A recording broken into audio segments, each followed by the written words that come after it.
Hello friends, and welcome back to Virtual Happy Hour. If it's your first time tuning in, I'm Yvonne, creator of the food and lifestyle blog Taste and Tipple, and my goal with this series is to take the intimidation factor out of cocktails. I am not a professional, no. I am just a very ambitious, enthusiastic, pickled home bartender, and I do a lot of research. So I'm here to take the intimidation factor out of cocktails, inspire you with a little newfound confidence when you approach your home bar and the bottles languishing therein, by telling you a little bit about the history, the culture, the technique, introducing you to classic, modern classics, and recipes of my own creation.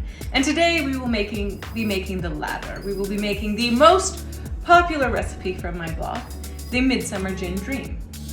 Now, if I knew why it was so popular, I would do that in every recipe. Why is it so popular in my blog? Well, it went viral on Pinterest. Why did it go viral on Pinterest? I don't know. I couldn't tell you. It does have a pink background, and the basic bitches of Pinterest seem to prefer a pink background, but I don't know if we can say that there's a causal relationship between the pink backdrop and the popularity of the drink. Nevertheless, what you'll need: Hendrick's Midsummer Solstice gin. If you can't get your hands on that, no problem. Use a different London dry style gin. Obviously, it's going to be a bit different, but as always, it's about participation, not perfection. Some Chambord raspberry liqueur, some freshly squeezed lime, and a bit of tonic water. We will be serving in a highball glass, and we are going to be shaking the first 3 ingredients. That's what it is, 3. Let's go ahead and get started. We're gonna do 1.5 ounces of our Midsummer Solstice gin, and then 1/2 ounce of Chambord raspberry liqueur, and then just a touch, just a mere 1/4 ounce of freshly squeezed lime juice. If you haven't done so already, please subscribe to my YouTube channel. I have added a number of videos from the early days of Virtual Happy Hour back in March and April of 2020, and in looking back, I realized that I didn't always smile as I shook, nor did I always begin with my trademark intro, hello friends.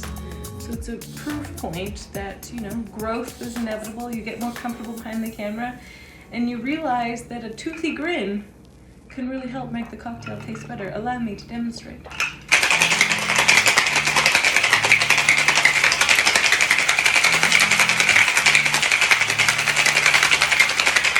I also didn't used to shake as hard. It was a really limp effort at the beginning.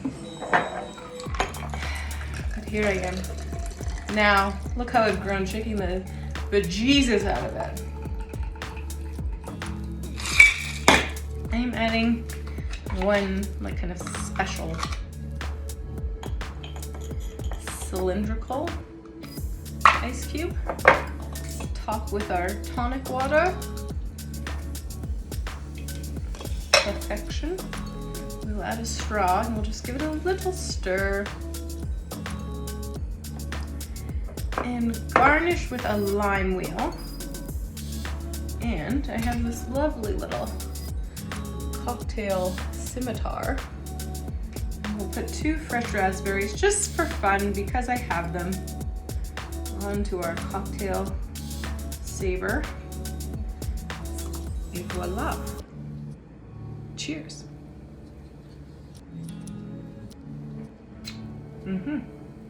Very fresh, very floral, nice with the little Chambord touch there. Thank you for joining me, and I will see you very soon.